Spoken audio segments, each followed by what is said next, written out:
Good morning, everyone. In this video, we are on page 7 of the note packet, and here we're going to get into the graphing of just regular old exponential growth and decay functions. So we briefly saw these graphs in the chapter where we did parent functions, and what you probably remember about exponentials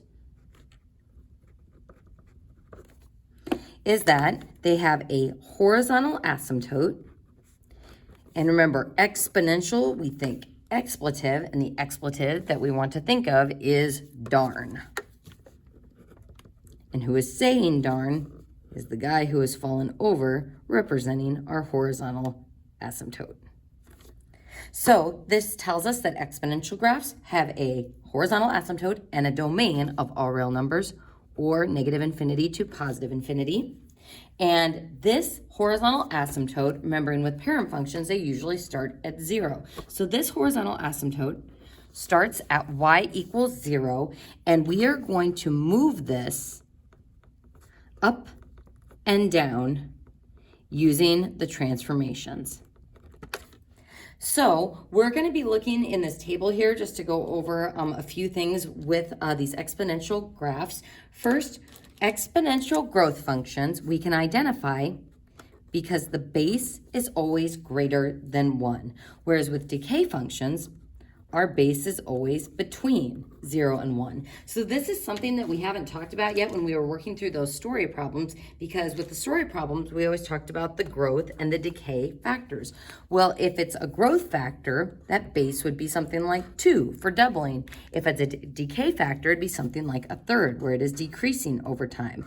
So if your base is a fraction between 0 and 1, it's decay. If it's greater than 1, then it's going to be growth. Now, folks, as you're looking at this page, you're probably looking at these graphs going, I smell transformation rules afoot, but you're also probably thinking, can I just graph these on my calculator to get the points and plot them on the graph? I just want you to note that if we were doing a written test, you would be doing these by hand, but you will have to know how to graph these by hand for calculus. So graph by hand for calc. As in being able to do it without a calculator and being able to figure out your 3 reference points. So we're actually going to cross off that last one. I never really use that x value of 2 point. I really just use these 3 basic ones. Our goal for these functions, when we start doing transformations, yes, you can use the coordinate transformation formula, but this method is actually going to be a little bit friendlier. What we are going to do is we are going to use -1, 0, and 1 and make these the power values. So make these, as in -1, 0, and 1, the power values. Why are these easy exponents to use? Well, for example, 2 to the 0 power, or anything to the 0 power, is always 1. 2 to the first power is just that base. And 2 to the -1, we just reciprocalize that number. So this is really nice because it allows me to get some easy x value points that I can then plug into the equation. So folks, we're gonna go ahead and jump right into the first problem that says y equals 5 times 2 to the x. So transformation-wise, what is happening to my parent function, which would just be y equals 2 to the x? So when we talked about exponential parent functions previously, we normally talked about base e, but your base of an exponential can be anything. Could be 2, could be e, could be a half. So 2 is not doing anything to the function transformation-wise. It's just the base that makes it exponential. But the 5 is being multiplied on the outside, so that's going to be a vertical stretch. Now, we're just stating these transformations to review them and also to verify that our graph matches with what this is saying relative to the parent function. So we're going to go ahead and now make a table using these for the power values. So making my table.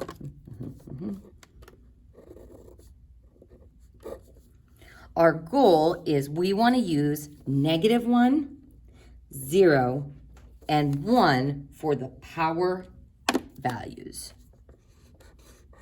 So since I just have x in that power location, I can just straight up plug those in for x to be able to find some coordinates for this function. And don't forget, good old PEMDAS coming back to haunt us again. So if I plug in -1, am I going to say 5 times 2 is 10 to the -1? No, we have to do the exponent before we do the multiplying. So I'm going to plug in -1. 2 to the -1 is 1/2, and 1/2 times 5 is 5/2. So I'm taking these chosen inputs and plugging them in. 2 to the 0 is 1. 1 times 5, 5. 2 to the 1 is 2 times 5 gives me 10. And those are my 3 points. So now I'm ready to do my graph. So I'm going to start with the horizontal asymptote. So my parent function would have a horizontal asymptote at y equals 0. Is the vertical stretch going to affect that asymptote at all? It is not. So only the up-down transformations will move it. So there's my horizontal asymptote. And now I'm going to plot those points. So backwards 1, up 2.5, 0, 5, and then 1, oh boy, 6, 7, 8, 9, 10. Those are not spaced out equally. That's okay. So that gives me enough to draw my exponential graph. So we can see that it is getting exponentially larger. Going this way, I go from 5/2 to 5 and then 5 to 10. So we're doubling, getting larger and larger. So this side will level off towards the asymptote. So now we are ready to answer these 3 questions to the right. Is this a growth function or a decay function? Because the base, the 2, is greater than 1, this is going to be a growth function. So I'm going to go ahead and circle that. And again, this goes back to what we talked about with those story problems. This is doubling for the growth factor. The domain is all real numbers. That's a key feature of any exponential graph, is it's always going to have a domain of all real numbers. Woohoo! So -infinity to +infinity. Now the range is going to start at the asymptote, but since it doesn't actually get there, it's 0 with a parenthesis, and we are covered going up, so 0 to infinity. So that is how we graph exponential functions. So let's go ahead and take a look at our next one, starting with our transformations. So what is the 3 doing to my function? It is being multiplied on the outside, so vertical stretch. What is the 3/4 doing to the function? Nothing. It is just the base. So it doesn't do anything transformation-wise, but it does tell me, since it is between 0 and 1, that this is going to be a decay function. So we can actually go ahead and graph our asymptote because vertical stretching isn't going to move it. So it's going to be at 0, 0. Next, we want to choose inputs for x that are going to make the power value -1, 0, and 1. So since we only have x in the power location, we can just straight up plug in those values. So -1, 0, and 1. All right, so 3/4 to the -1. We reciprocalize 3/4, giving both the 3 and the 4 bad attitudes, which switches their fraction locations. So then we have 4/3 times 3, which gives us 4. 3/4 to the 0 is 1, and 1 times 3 is 3. And then 3/4 to the first is 3/4, times 3 is 9/4, which for graphing purposes, that's about 2 1/4. So plotting those points, backwards 1, up 1, 2, 3, 4, boink, 0, 3, and then 1, 2 1/4. Now this one is decaying, so this is like our Red Bull caffeine burst. We start way up here and then we start exponentially crashing. Exponential decay, making sure we've got arrows on both sides of that graph. All right, folks. Oh, the domain and the range. Domain is all real numbers. And the range starts at 0, the asymptote that we're not reaching, and we're covered going up. So it's actually the same as the last problem. So 0 to infinity. All right, folks, so now we're gonna take it up a notch, getting a little more complicated, going back to those transformation rules. This one, the -1/2 is doing two separate transformations. The negative is a vertical reflection. The 1/2 is a vertical shrink. What's that 2 doing? Nothing, it's the base. But what it does tell me, since it is greater than 1, is that this is a growth function. So let's think about that asymptote. Is reflecting or shrinking going to change its location? Nope. So it's still going to be at y = 0. So there's our horizontal asymptote. Next, we are ready to make our table.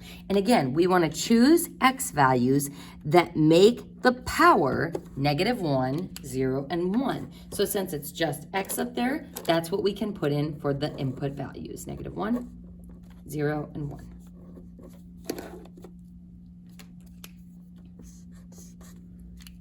Making sure we follow PEMDAS here. 2 to the -1 would be a half times a -1/2 would be a -1/4. Then 2 to the 0 is 1, 1 times a -1/2 is a -1/2. 2 to the first is 2, a -1/2 of that is -1. So backwards 1, down a 4th, okay? 0, -1/2, and then 1, -1. So it appears we are getting exponentially larger going this way and leveling off towards the asymptote that way. Now, this seems a little strange at first because this is a growth function. So if we're thinking about, the bunnies exponentially growing, it makes sense. But this one is growing in the negative direction. Well, folks, what sorts of things grow in the negative direction? Debt. So you can have growth functions that are getting exponentially larger going down. So this is still a growth function, even though the graph is going down. Our domain is still all real numbers, but the range, since our function is below the asymptote here, don't forget when you're stating the range, it's from the bottom up. So it starts at -infinity, and then it ends at the asymptote with a parenthesis because we don't actually reach that value. This problem you can skip. Go ahead and draw a nice big happy face there. Hooray. We're gonna go ahead and look at the next problem, which this one is a pretty big doozy. So first, look at all those transformations going on. So let's go ahead and start by labeling those. This +1 is at ground level on the outside. That's going to go up 1. The -3 is on the inside. And if you're like, how do we know that's on the inside, Mrs. Cairo? Because it's on the inside with x. If it's up with the x, that is a horizontal transformation. And remember, just the opposite of what we would think. I wish you guys could see me crossing my eyes right now because this is going right 3. So negatives go to the right, positives go to the left when we're dealing with those horizontal transformations. The 2 does nothing. It is the base. Now, if you're wondering, how do I know that 2 is the base and not -1/2? Because 2 is what is attached to the exponent. Now, 2 is the base, so it doesn't do anything transformation-wise, but because it's greater than 1, it tells me that this is a growth function. There's my base. Now, we got some more transformations. The 1/2 is a vertical shrink, and the negative is a vertical reflection. So thinking about all these transformation rules, let's start with the asymptote. If I vertically reflect it, top over bottom, still the same horizontal line. Vertically shrink it, still the same line. If I move it to the right 3, still the same line. But if I slide it up 1, there's my new asymptote location at y = 1. So that's the first tricky thing about this problem, was figuring out visually where that asymptote would be. Next, tricky part about this problem is we need to pick some x, y values. Now, because there is that -3 up with the x, we can't just plug in -1, 0, and 1. If I plug in -1, -1 minus 3 is -4. 2 to the -4th, Ooh, times a negative half. Ooh, we're starting to get into not so friendly numbers. So because of that -3, it's not that I want to just plug in -1, 0, and 1 for the x values. We want to make these the power values, or what the exponent is. So folks, on this one, I'm going to, next to this table, write the power. My power, I want to be equal to -1, 0, and 1. So I'm going to start with the 0 first. The 0 is usually the easiest one to figure out. And I'm actually going to put a note by this because this is an important strategy. Choose this one first to make the power equal to 0. So I want my exponent to be 0. So what can I put in for x to make the power equal to 0? We can put in 3. So again, because there's that horizontal transformation, my power isn't the same as my input like it was on the previous problems. So how do I get my power to be equal to 0? We plug in 3 for x. How do I get my power to be 1? We plug in 4 for x, because 4 minus 3 is 1. How are we going to get -1 in the power? By plugging in 2. So something to notice is that -1 and 1 are both 1 unit away from 0, and 2 and 4 are both 1 unit away from 3. So you'll start to see the patterns as you start working through more of these problems. So now I've got my actual inputs, and now it's a matter of PEMDAS, which on this one, because of all those transformations, it gets kind of nasty, but we can still do it without our calculators. So PEMDAS says we would start with parentheses first. Yeah, there's nothing I can do with just the 2. So next we would do the exponent, which is 2 raised to the x minus 3. So that's going to be step 1, doing the exponent. Next step is the multiplication. Let's see. So the multiplication will be this stuff, -1/2 times whatever we get after doing the exponent.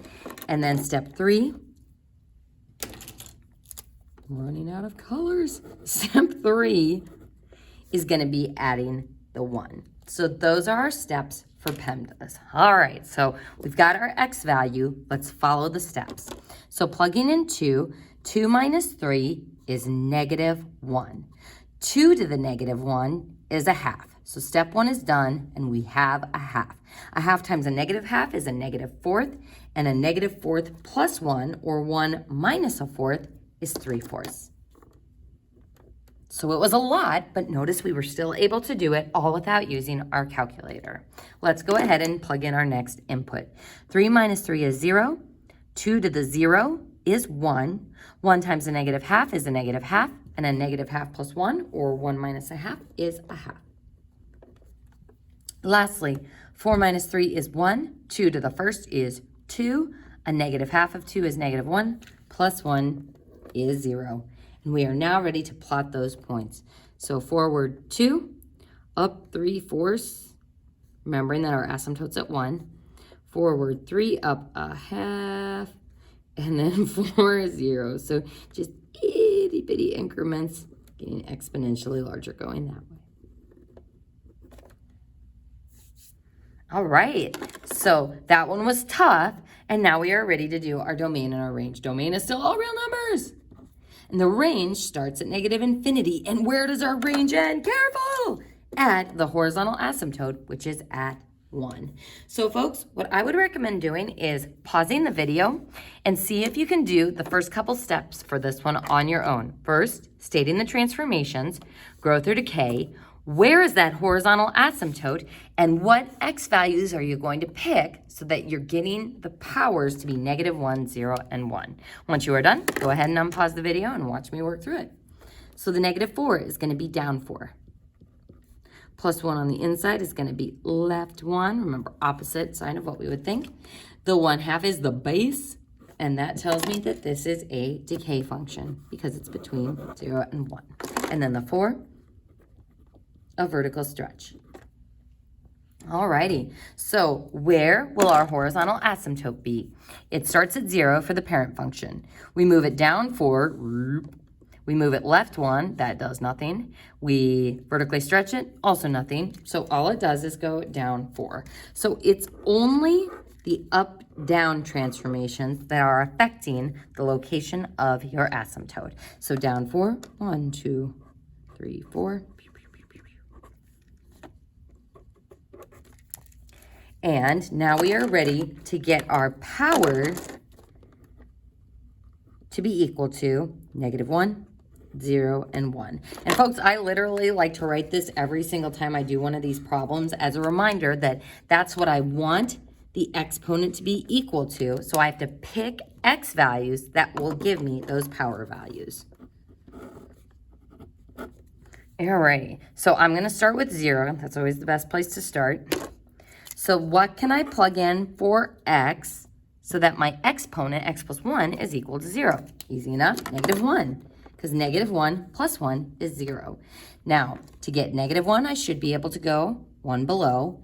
-2 plus 1 is -1, and I should be able to go 1 above. 0 plus 1 gives me 1 in the power position. So that's how I choose the x values so that I get those nice, easy exponents that are easy to evaluate without my calculator. So now, following PEMDAS, we plug in -2. -2 plus 1 is -1.